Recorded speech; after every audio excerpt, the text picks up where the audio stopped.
আচ্ছা, জীবনে সব কিছু কি হঠাৎ করেই শেষ হয়ে যায়?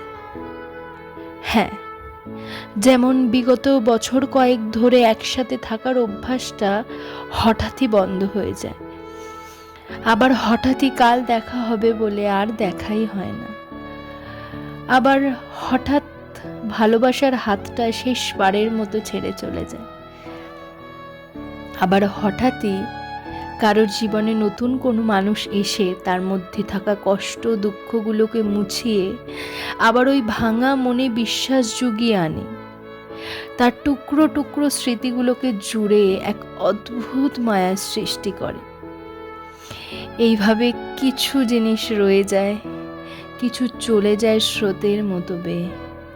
তবু আমরা আশা ছাড়ি না, বাঁচি আশায়, মনকে শক্ত করে বুঝিয়ে সান্ত্বনা দিই। কিন্তু এই শক্ত মনের ক্ষুদ্র ক্ষুদ্র কণাগুলো জমে বিস্তার করে অভিমান, আর এই অভিমান নিয়েই আমরা দিনের পর দিন হাসি মুখে বেঁচে থাকি। এটাই জীবন, এটাই।